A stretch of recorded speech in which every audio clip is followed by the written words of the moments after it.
Queen Vayara stood alone on the bridge of her flagship.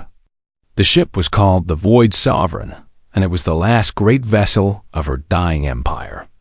Around her, holographic screens showed maps of space filled with red markers. Each red marker was an enemy ship. There were too many to count. She was tall, even for her species. The Kethrani people stood over 8 feet in height, with 4 arms and 4 eyes that glowed soft purple in the dim light.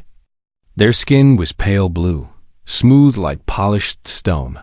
For 12,000 years, her ancestors had ruled this part of the galaxy.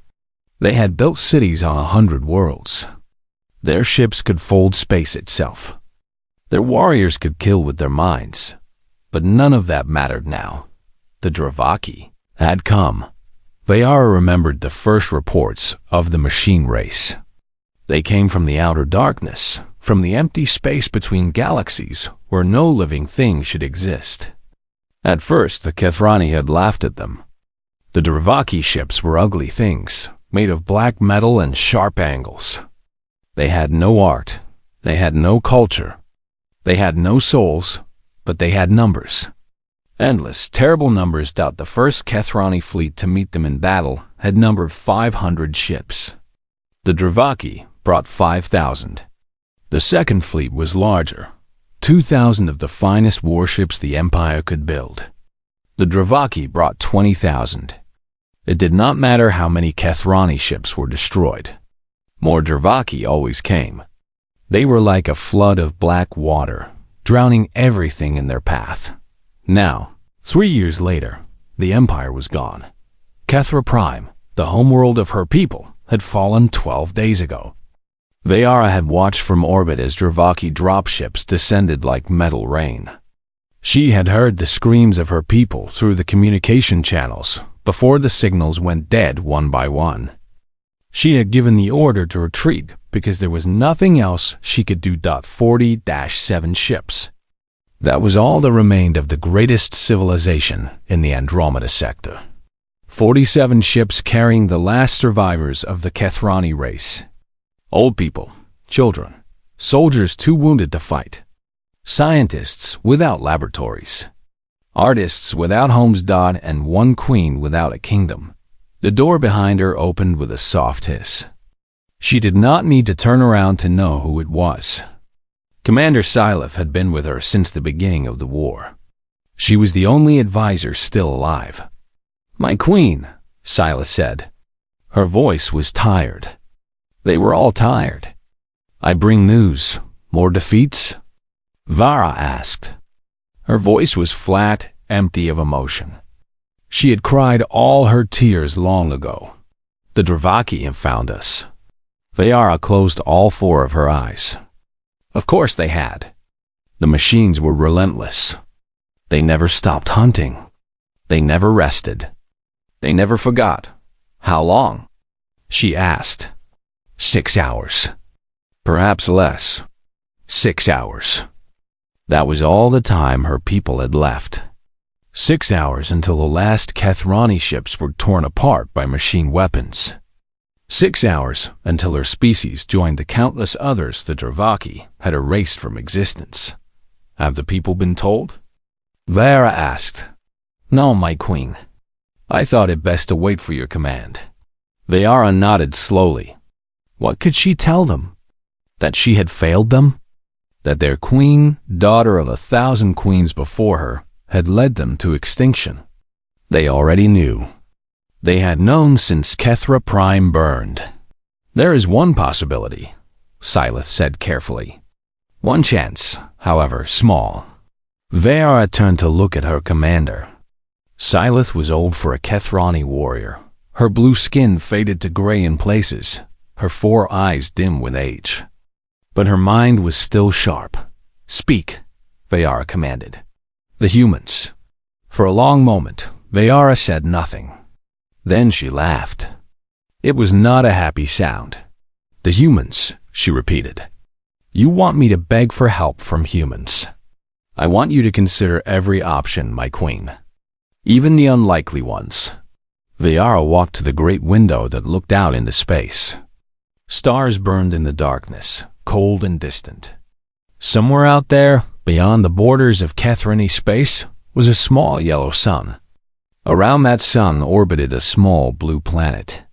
Earth, the humans called it. She knew about humans.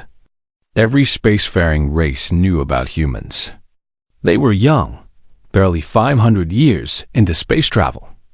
They were primitive, still using chemical rockets and simple fusion drives, while other races folded space like paper. They were weak, unable to survive in vacuum or extreme temperatures. They had no psionic abilities, no natural weapons, no biological advantages of any kind, and they were violent. Oh, how they were violent. The histories of human space showed war after war after war.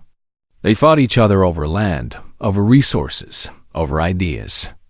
They had nearly destroyed their own planet before they finally learned to work together. The galactic community had decided long ago that humans were not worth the trouble.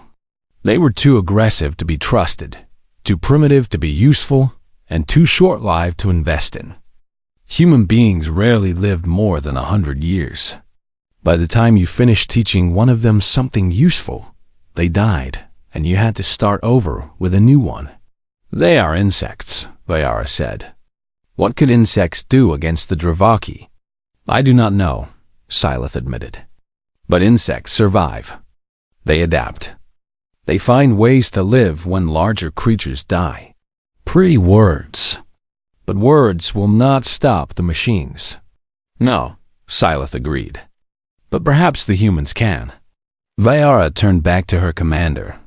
Why? Why would they help us? We have ignored them for decades. We refused them membership in the Galactic Council. We called them primitives and barbarians. Why would they risk their lives for us? Syleth was quiet for a moment. Then she said, Because I have read their histories, my queen. All of them. And do you know what I found? Tell me. They help. Again and again, throughout their history, humans help those who cannot help themselves.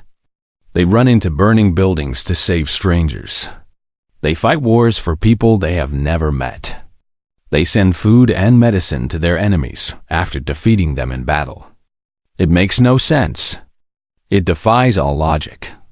But they do it anyway. Vayara shook her head. That sounds like a weakness, not a strength. Perhaps. Or perhaps it is something we have never understood. Something the Dravaki certainly do not understand. The queen looked at the tactical display again. 300 Dravaki warships were moving toward them. In 6 hours, everything she had ever known would be gone. Her people, her culture, her history, all of it, erased like it had never existed. What did she have to lose?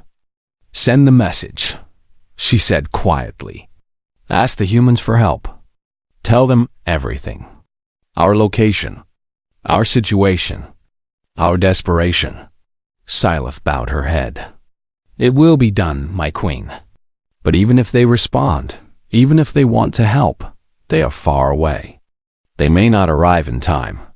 Then we will fight alone, Vayara said. We will die with honor, as Kethrani have always died. But if there is even the smallest chance that help might come, we must take it. Syleth turned to leave, then stopped. My queen, what if the humans are everything we have been told? What if they are truly primitive and violent and untrustworthy? Vayara looked out at the stars one last time. Then they will fit right in with the galaxy as it truly is. Go, send the message. And pray to whatever gods still listen that someone answers. As Syleth left, Vayara remained at the window. Somewhere in the darkness, the Dravaki were coming. And somewhere else, perhaps, humans were listening. She had never felt so alone. Captain Daniel Cortez was eating cold soup from a metal can when the distress signal came through. He sat in the small kitchen of his ship, the Earth vessel Relentless, scraping the last bits of vegetable broth with a bent spoon. The soup was 3 months past its expiration date, but food was food when you were on the edge of explored space. The Relentless was not a pretty ship. She was 60 years old, built during the first wave of human expansion beyond the solar system. Her hull was covered in patches and welds where repairs had been made dozens of times. Her engines made strange noises that the engineers could not explain but had learned to ignore. Half of her systems ran on backup power because the primary systems had failed years ago. But she was home. For Daniel and his crew of 200 souls, she was the only home they had. "Captain to the bridge," came a voice over the internal speakers. It was Lieutenant Katie Morgan, his communications officer. Her voice sounded strange, almost excited.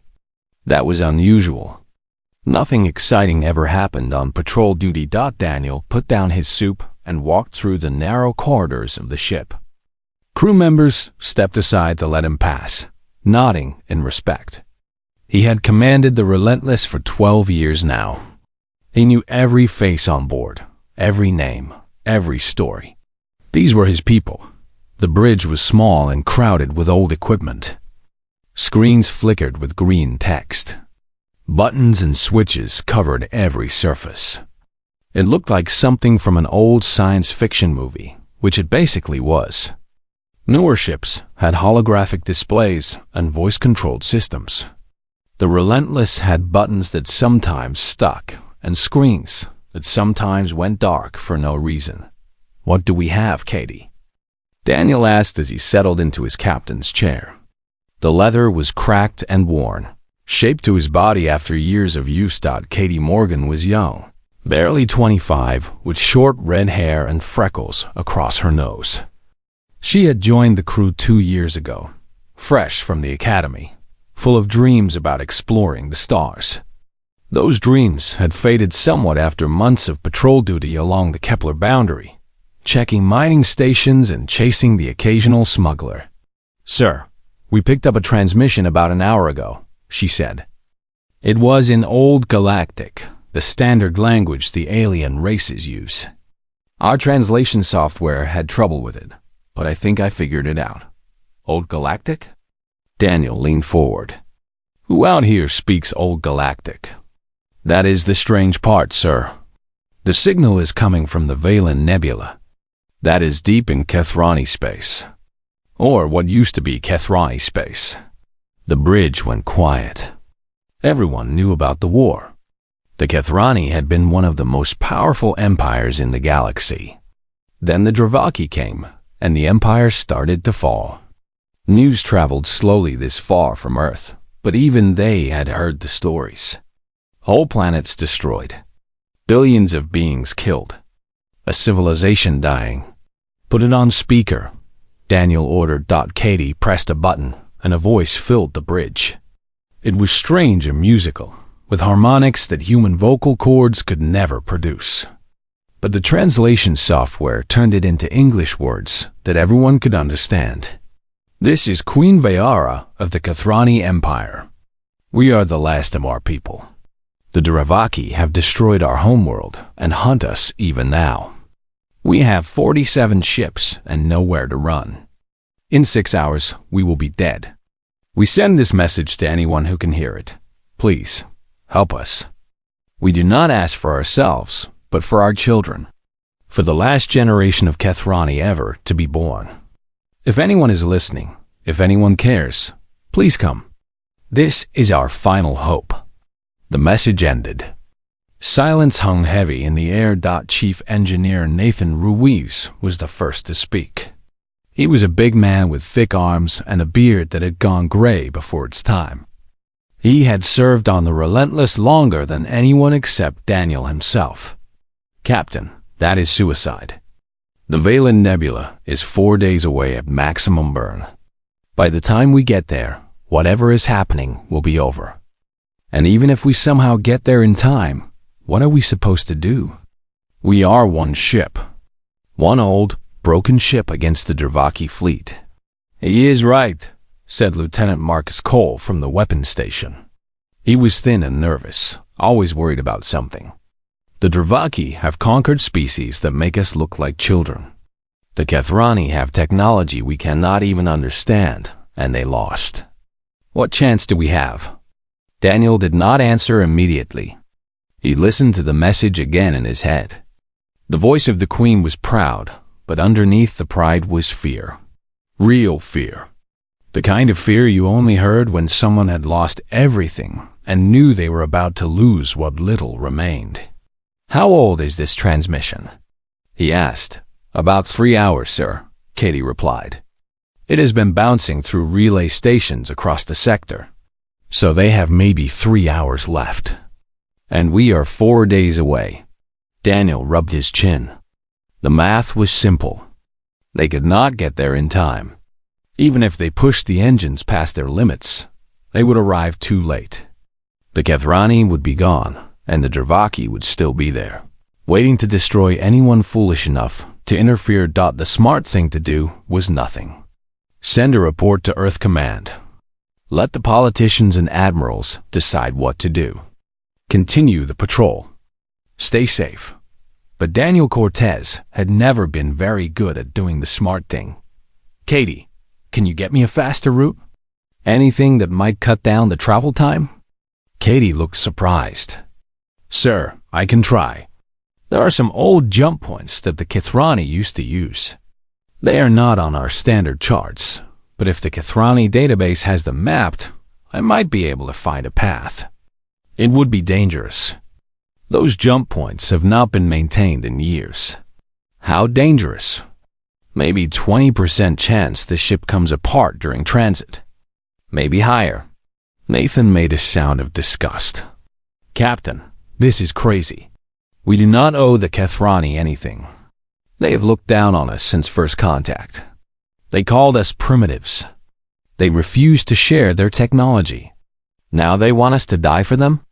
"They did not ask us to die for them," Daniel said quietly. "They asked for help.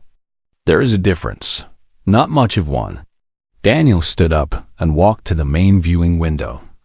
Outside, stars drifted slowly past.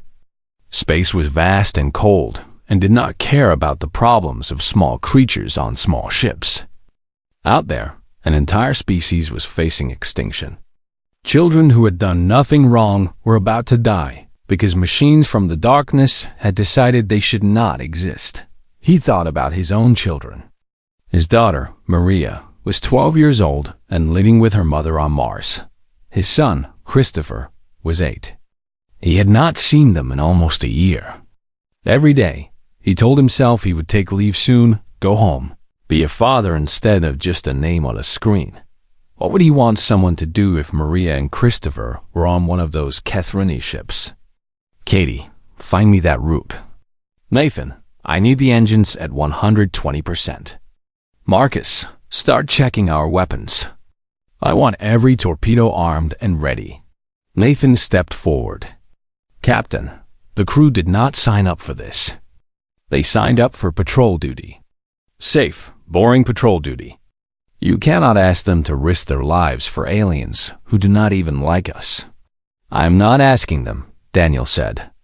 "I am asking you. All of you. If anyone wants to stay behind, I will drop them at the nearest station. No questions. No judgment. But I am going to the Valen Nebula.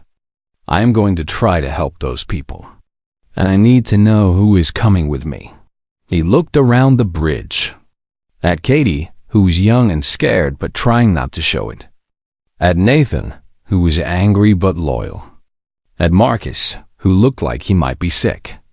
At all the others who had served with him through long, boring years of nothing happening. "We are probably going to die," Daniel admitted. "The odds are bad. The plan is stupid. Every smart person in the galaxy would tell us to stay away. But somewhere out there, children are crying. Parents are holding them and telling them everything will be okay, even though they know it will not be. And no one is coming to help." He paused. "Except maybe us." For a long moment, no one spoke. Then, Katie turned back to her station. "I think I found a route, sir. It is risky, but it might work. We could get there in 18 hours instead of 4 days."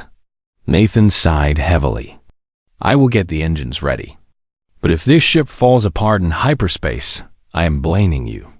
Marcus checked his weapons console. All torpedoes are armed, Captain. We do not have many, but what we have is ready. One by one, the bridge crew returned to their stations. No one left. No one asked to stay behind. Daniel felt something warm in his chest. Pride, maybe, or something like it. Set course for the Valen Nebula, he ordered, and send a message to the Kathrani Queen. Tell her help is on the way. The Relentless turned toward the darkness, her old engines roaring to life. Somewhere ahead, a dying empire waited for a miracle. They were about to meet one. The Relentless dropped out of hyperspace in a cloud of sparks and burning metal. Warning alarms screamed throughout the ship. Lights flickered. Crew members grabbed onto whatever they could find as the vessel shook like a toy in the hands of an angry child. Damage report, Daniel shouted over the noise. Nathan's voice came through the speakers, rough with static. We lost half the rear hull plating. Engine 3 is on fire. Life support is at 60% and dropping. But we made it, Captain. We are here. Daniel looked through the viewing window and felt his stomach drop. The Valen Nebula spread out before them, a vast cloud of purple and gold gas that stretched across 1,000,000 miles of space. It was beautiful in the way that storms were beautiful, dangerous and powerful and uncaring. And scattered throughout that beauty were the remains of a war. Destroyed ships drifted everywhere. Most were Kathrani, their elegant organic hulls torn open like rotten fruit. But there were also Dravaki wrecks, black metal twisted into shapes that made no sense. Bodies floated in the vacuum, frozen and still. Thousands of them. Maybe millions. Dear God, Katie whispered from her station. Daniel said nothing. There were no words for what he was seeing. I am detecting 47 Tethrani vessels ahead, Marcus reported. They are clustered together near an asteroid field. And behind them, he paused. Captain, there are over 300 Dravaki ships moving in from the outer edge of the nebula. They will reach the Kathrani in less than 2 hours. 300 against 47. And the 47 looked barely able to fly. Even from this distance, Daniel could see the damage on the Kathrani ships. Holes in their hulls. Missing sections. Engines dark and cold. Open a channel to the Kathrani flagship, Daniel ordered. Katie worked her console. Channel open, sir. This is Captain Daniel Cortez of the Earth vessel Relentless. We received your distress signal. We are here to help. For a long moment, there was only silence. Then a voice came through, the same musical voice from the recording, but different now. Surprised, almost disbelieving. Human vessel, this is Queen Veyara. You came. We did not expect anyone to come. Neither did we, Daniel admitted. But here we are. Permission to come aboard your flagship. I think we need to talk face to face. Another pause. Permission granted. Prepare for transport. Daniel turned to his crew. Katie, you have the bridge. Nathan, keep this ship alive. I am going over there. Alone? Katie asked. Sir, we do not know anything about these aliens. They could be hostile. They are not hostile. They are desperate. There's a difference. Daniel straightened his uniform, suddenly aware of how worn and stained it was. Besides, if they wanted to kill us, they could have done it already. The Kathrani transport beam was nothing like human technology. One moment Daniel was standing on the Relentless. The next he was somewhere else entirely. The transition was smooth, almost gentle, like falling asleep and waking up in a new place. He found himself in a vast chamber, with walls that seemed to be made of living crystal. Purple light pulsed through the structure like blood through veins. The air smelled strange, sweet and sharp at the same time. Everything was designed for beings much taller than humans. Daniel felt like a child in a house built for giants. Kathrani warriors surrounded him. They were impressive creatures, over 8 feet tall, with 4 arms and 4 eyes and skin the color of the summer sky. They wore armor that looked like it had grown rather than been built, flowing lines of crystal and metal that moved with their bodies. Each one carried a blade that hummed with psionic energy. "Follow," one of them said, and Daniel followed. They led him through corridors that curved and twisted in ways that should have been impossible. He passed rooms full of refugees, HFY of all ages huddled together on the floor. Children clung to their parents. Old ones sat with empty eyes, lost in memories of a world that no longer existed. No one spoke. The silence was heavier than any sound could have been. Finally, they reached the bridge of the Void Sovereign. It was enormous, a dome of living crystal that showed the stars in every direction. Holographic displays floated in the air, showing tactical information that Daniel could not understand. And at the center of it all stood Queen Vayara. She was the tallest HFY he had seen, nearly 9 feet of graceful power. Her skin was darker than the others, deep blue like the ocean at night. Her 4 eyes glowed with soft purple light, and when she looked at him, Daniel felt like she was seeing every secret he had ever kept. "You are smaller than I expected," she said. Her voice was like music played on instruments that had never existed. Daniel almost laughed. "You are taller than I expected. But height does not win wars." Something flickered in her eyes. Interest, maybe. Or amusement. "No, it does not. Tell me, human captain, why did you come? Your ship is damaged. Your crew is small. Or is. You have no allies, no support, no reason to be here. Why risk your lives for strangers?" It was a good question. Daniel had been asking himself the same thing for the past 18 hours. "Because you asked," he said simply. "Because someone needed help and we could try to give it. Because that is what humans do. That is a foolish reason. Probably. We are a foolish species sometimes." Vayara studied him for a long moment. Then she gestured to the holographic displays around them. "Do you see what we face? 300 Dravaki warships. Each one designed for one purpose, to kill. They do not negotiate. They do not surrender. They do not stop. My people have fought them for 3 years. We have thrown everything we have against them. It has not been enough. What about alliances?" Daniel asked. "Other species who might help." We asked. Everyone refused. The Dravaki are too strong. No one wants to draw their attention. Her voice was bitter. "So the galaxy watches from a safe distance while my people die. And they tell themselves it is not their problem. Until the Dravaki come for them too." Daniel looked at the tactical display. He did not understand most of what he was seeing, but he understood enough. The HFY fleet was outnumbered 6 to 1. Their ships were damaged and low on ammunition. Their crews were exhausted. By any reasonable calculation, they were already dead. But reasonable calculations were for people who had already given up. "Tell me about the Dravaki," Daniel said. "Everything you know. How they fight. How they think. What they do well. What they do badly." Vayara tilted her head. "Why? Because every enemy has a weakness. Every strategy has a flaw. Your people have been fighting them one way for 3 years, and it has not worked. Maybe it is time to try something different." "Different how?" Daniel reached into his jacket and pulled out a small data chip.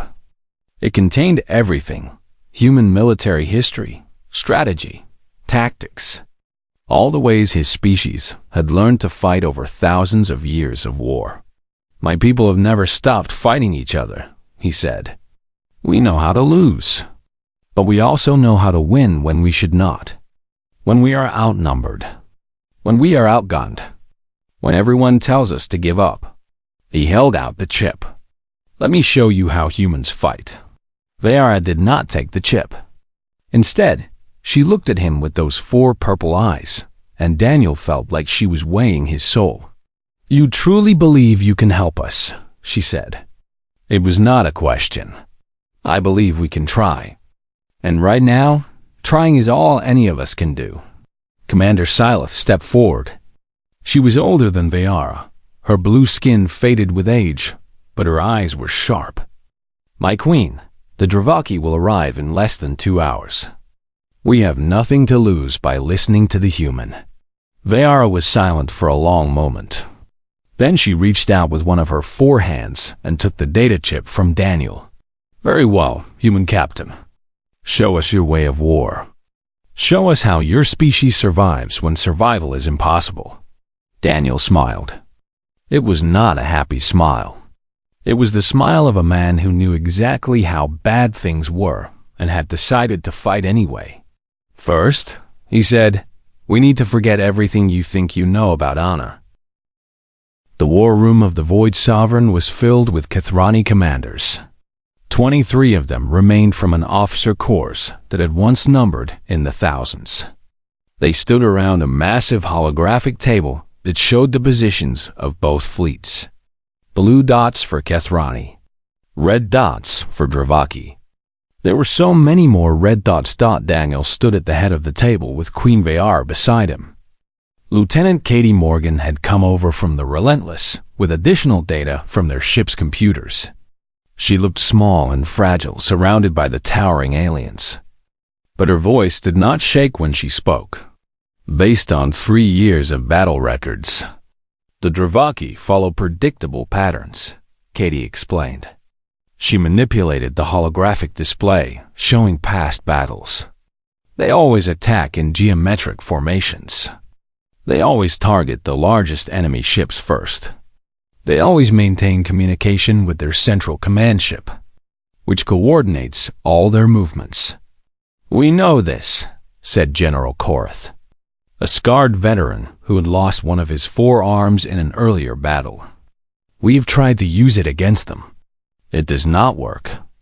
Their formations are too strong. Their coordination too perfect. That is because you have been fighting them the way they expect," Daniel said. "Formation against formation. Honor against logic. You meet them in open space, line up your ships, and fire at each other until one side is dead." He shook his head. "The Dravaki have been doing this for millions of years. They have optimized every possible strategy. If you fight them on their terms, you will always lose. Then what do you suggest?" Vayara asked. Her voice was calm, but Daniel could see the tension in her 4 arms. "Stop fighting like Kethrani. Start fighting like humans." He touched the holographic display, and new images appeared. Images from human history. Ancient battles on a small blue planet that none of these aliens had ever seen. "This is the Battle of Thermopylae," he said. 300 human warriors held a narrow pass against an army of over 100,000. They used the terrain to neutralize the enemy's numbers. "They were killed," General Korath pointed out. "Yes, but they delayed the enemy long enough for their people to prepare a defense. And they are remembered 3,000 years later." Daniel changed the image. "This is the Vietnam War. A small nation with almost no military technology defeated the most powerful country on Earth by refusing to fight the way their enemy expected. They hid in tunnels. They attacked at night. They disappeared into the jungle and struck when least expected." Another image. "This is the Battle of Midway. Human naval forces used code-breaking and luck to ambush a superior enemy fleet. They attacked the support ships first, leaving the warships without fuel and ammunition. What is your point?" Another Kethrani commander demanded. "Human history has nothing to do with our situation." "My point," Daniel said firmly, "is that humans have been losing wars for our entire history. We have been invaded, conquered, nearly destroyed more times than I can count. And yet we are still here. Because when we cannot win with strength, we win with cleverness. When we cannot win with honor, we win with survival. He changed the display again, showing the current tactical situation. The Dravaki expect you to gather your fleet together and make a final stand. They expect you to fight with formation and discipline. They have already calculated every possible outcome of that battle, and in every calculation, you lose. So, what do we do instead? Viera asked. Daniel smiled. It was not a pleasant smile. We do everything they do not expect. We break every rule of warfare. We fight dirty. For the next hour, he laid out his plan. The Kethrani commanders listened with expressions that ranged from confusion to anger to something that might have been hope. The plan was simple in concept, but complex in execution. Instead of gathering together, the Kethrani fleet would scatter. Each ship would act independently, hiding among the asteroids and debris that filled this part of space. They would not attack the Dravaki warships directly. Instead, they would target the supply vessels, the communication relays, the fuel tankers that kept the armada running. This is cowardice, General Korath said when Daniel finished. Hiding in asteroids, attacking from behind, refusing to face our enemies directly. Our ancestors would be ashamed. Your ancestors are dead, Daniel replied bluntly. Your people will be dead too if you keep doing what they did. Honor is a luxury for those who can afford it. Right now, you cannot afford anything except survival. The human speaks truth, Commander Silath said quietly. I have studied their history. They have survived things that should have destroyed them. Plagues, wars, the near destruction of their entire planet. They survive because they adapt, because they do whatever is necessary. Viera had been silent throughout the argument. Now she spoke, and everyone fell quiet. General Korath, how many soldiers died at Kethra Prime? The general's face twisted with pain. 12 million, my queen. Perhaps more. And how many civilian deaths? We do not know. The communications were cut before we could count. Maybe 3 billion. Maybe more. 3 billion. Viera's voice was soft but carried through the entire room. 3 billion of my people dead because we fought with honor, because we stood in formation and faced the enemy directly and died like true Kethrani warriors. Her 4 eyes blazed with sudden fire. I am tired of honor. I am tired of watching my people die for traditions that mean nothing to machines who feel nothing. If fighting like humans gives us a chance to survive, then we will fight like humans. General Korath lowered his head. As you command, my queen. Daniel nodded and continued with the plan. The Relentless would play a special role. As the smallest and most maneuverable ship, she would lead a group of fast Kethrani cruisers in a direct assault on the Dravaki formation. Not to destroy them, but to draw their attention. We are going to make them angry, Daniel explained. We are going to attack and retreat, attack and retreat. We will lead them into the asteroid field, where your hidden ships will be waiting. When they break formation to chase us, your people will pick them off one by one. And the communication relays? Katie asked. That is your job. You said you could hack into their frequencies and flood them with noise. I need you to blind them. Make it so their ships cannot talk to each other. Katie nodded nervously. I can try. Their encryption is advanced, but I have some ideas. What about their command ship? Viera asked. The Dravaki Central Intelligence that coordinates everything. As long as it exists, they can adapt to our tactics. Daniel was quiet for a moment. This was the part of the plan he had not wanted to discuss. The part that even he was not sure about. Leave the command ship to me, he said finally. What are you going to do? Something stupid. He looked at Viera. Something very, very stupid. But if it works, we win. If it does not work, well, it will not matter much at that point. The Kethrani commanders began preparing their ships. For the first time in months, there was energy in their movements. purpose. The plan was crazy. They all knew that. But it was better than waiting to die. As the room emptied, Vayara approached Daniel. She towered over him, but somehow that did not seem to matter anymore. "You have not told me what you plan to do about the command ship," she said. No, I have not. Will you tell me now? Daniel met her four-eyed gaze. The Relentless is going to ram it. Engine overload. Maximum damage. It is the only ship small enough to get close and fast enough to escape detection. Vayara was silent. Then she said, "That will destroy your ship, probably, and kill your crew. I am hoping the escape pods will work.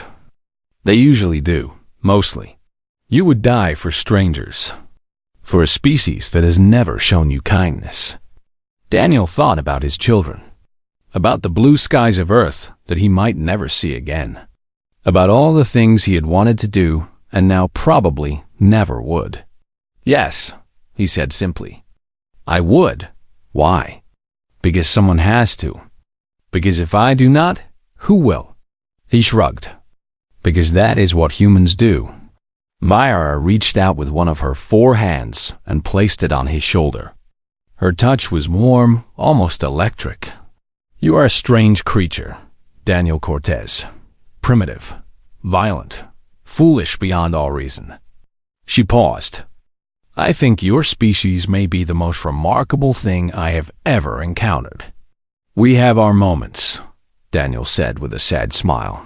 Outside, the Dravaki fleet was getting closer. The final battle was about to begin. The Battle of Valen Nebula began with silence.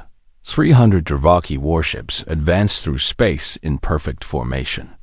Their black hulls absorbed light like holes in reality. Their weapons charged with deadly energy. Their central intelligence, housed in a massive command vessel at the heart of the fleet, calculated victory with mathematical certainty. The Kethrani had 47 damaged ships and 1 human frigate. The calculation was simple. The outcome was inevitable. Then the silence ended. The Relentless screamed out of an asteroid cluster at full speed, her engines burning so hot they left trails of fire in the darkness. Behind her came 12 Kethrani cruisers, the fastest ships in the refugee fleet. They did not fly in formation. They did not maintain discipline. They scattered like startled birds, each one moving on its own random path. The Dravaki Central Intelligence paused for 0.003 seconds, which was an eternity for a machine mind. This was not expected behavior. This was not logical. This was chaos, but chaos could be calculated. Chaos could be predicted. The intelligence adjusted its formations and gave the order to pursue. 200 Dravaki ships broke away from the main fleet and chased the fleeing vessels into the asteroid field. Their weapons fired with perfect accuracy. Several Kethrani cruisers exploded in balls of flame. But for every shot that hit, 3 more struck asteroids that suddenly moved into the line of fire. The Kethrani pilots were using the debris as shields, hiding behind rocks and wreckage, appearing and disappearing like ghosts, and then the trap started. Chief Engineer Nathan Ruiz had spent 2 days planting explosives throughout the asteroid field. Old torpedoes rigged to detonate on contact. Fuel canisters filled with reactive chemicals. Chunks of hull plating covered in mining charges. Each trap was small, barely enough to scratch a Dravaki warship. But there were hundreds of them. The first Dravaki ship hit a trap and lost its forward sensors. Blinded, it crashed into an asteroid at full speed. The second ship dodged the asteroid, but flew directly into a cloud of fuel that ignited around it, melting its weapon systems. The third ship avoided both traps, but found itself surrounded by 5 Kethrani vessels that appeared from behind rocks and opened fire from every direction. On the bridge of the Void Sovereign, Queen Vayara watched the battle unfold. Her tactical display was chaos, dots moving everywhere, Explosions blooming like flowers, ships disappearing and reappearing. It was nothing like the orderly battles her people had fought for thousands of years. It was messy and ugly and completely uncontrolled. And it was working. 15 dravaki ships destroyed, Commander Silas reported. 23 more damaged. They are trying to reform their formation, but our ships keep breaking it apart. What about their communications? Vayara asked. On the Relentless, Lieutenant Katie Morgan sat at her station with sweat running down her face. Her fingers flew across her console as she fought a war of her own, a war of signals and codes and electronic noise. "Come on," she whispered. Come on. The Dravaki communication system was advanced beyond anything humans had ever built.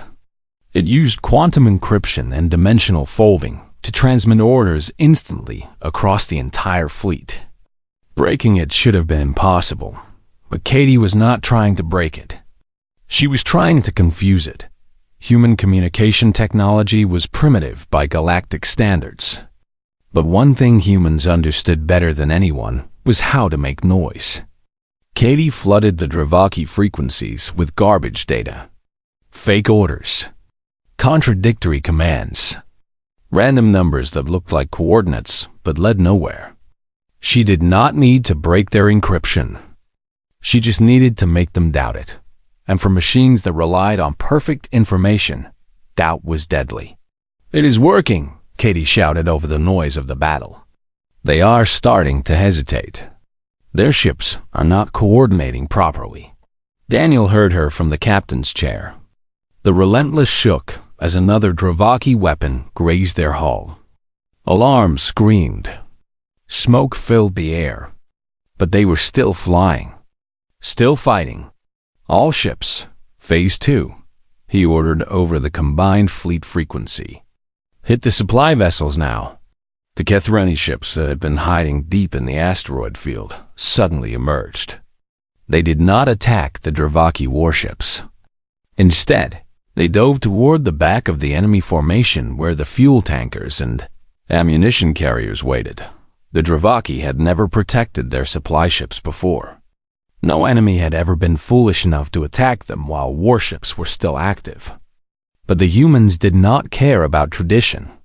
They did not care about logic. They cared about winning. The first fuel tanker exploded in a ball of orange fire. Then another. Then 3 more. The Dravaki warships began to turn, trying to protect their supplies. But the Kethrani were already gone, disappeared back into the asteroid field like shadows fading at dawn. 62 Dravaki ships destroyed, Silas reported. 12 more disabled.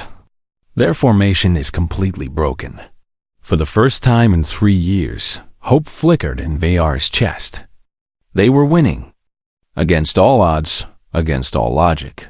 They were winning. But the battle was not over yet. The Dravaki Central Intelligence had finally calculated what was happening. It was not a battle. It was a trap.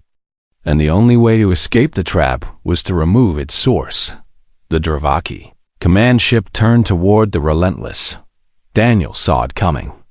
The massive vessel was 3 miles long, bristling with weapons that could destroy planets. Compared to it, the Relentless was a mosquito with a plan. "All hands, this is the captain," Daniel said over the internal speakers. "Abandon ship. Get to the escape pods." That is an order. Around him, his crew hesitated. These were men and women who had served with him for years. They had followed him into danger more times than he could count. They did not want to leave. "Go," Daniel said firmly. "Someone needs to tell Earth what happened here. Someone needs to make sure this story does not die with us." He looked at each of them, memorizing their faces. "You have been the best crew I could have asked for. Now go. That is my last order." One by one, they left. Nathan Ruiz was the last. His old eyes wet with tears he refused to acknowledge. "You are a damn fool, Daniel Cortez," he said. "I know," Daniel replied. "Now get out of here." Then he was alone. The Relentless had never been fast, but Daniel pushed her harder than she had ever been pushed. The old ship groaned and shuddered as her engines burned past their limits. Warning lights covered every surface. The hull started to crack, but she held together. One last time, she held together. The Dravaki command ship grew larger in the viewing window. Its weapons began to charge, preparing to destroy the tiny human vessel that dared to approach. Daniel set the collision course and locked it in. Then he climbed into his own escape pod, his fingers hovering over the launch button. "For my children," he whispered. "For everyone's children." He pressed the button. The escape pod shot away from the Relentless just as the frigate's engines overloaded. The explosion was massive, bright as a small sun, big enough to be seen from every ship in the battle. It struck the Dravaki command ship directly in its core, where the Central Intelligence lived. For a moment, nothing happened. Then the command ship began to break apart. First small pieces, then larger ones. Then the whole thing collapsed inward and detonated in a blast that destroyed everything within 50 miles, including most of the escape. Pods. Queen Vayara watched from the Void Sovereign as the Dravaki fleet fell into chaos. Without their central intelligence, the machine ships had no coordination. They fired randomly, hit each other, crashed into asteroids. Some simply stopped moving, their programming unable to function without commands. "All ships, attack," Vayara ordered. "Destroy them all." The Kethrani fleet swept through the confused enemy like fire through dry grass. For hours, the battle raged. When it finally ended, only 12 Kethrani ships remained. But the Dravaki armada was gone. They had won. Later, search parties found a single human escape pod drifting among the wreckage. Inside, barely alive, was Captain Daniel Cortez. The pod shielding had protected him from the worst of the explosion, but just barely. His body was broken. His lungs were burned. By all medical standards, he should have been dead. But humans were stubborn that way. Vayara stood beside his medical pod as Kethrani healers worked to save him. Their technology was advanced enough to rebuild broken bodies. It would take time, but he would survive. Why? She asked softly, though she knew he could not hear.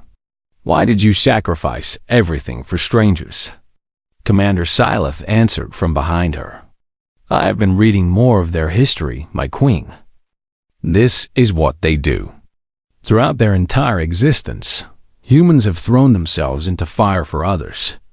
They run toward danger when any sensible species would run away. They fight for ideas, for hope, for people they will never meet." She paused. "It is completely irrational." "Yes," Vayara agreed. "It is. And yet here we are, alive, because of them." Vayara looked at the sleeping human. This small, fragile creature had done what 12,000 years of Kethrani civilization could not. He had defeated the undefeatable. "When he wakes," Vayara said, "tell him the Kethrani owe him a debt we can never repay. Tell him his species will have our friendship, our technology, our eternal gratitude. And if he asks for nothing in return,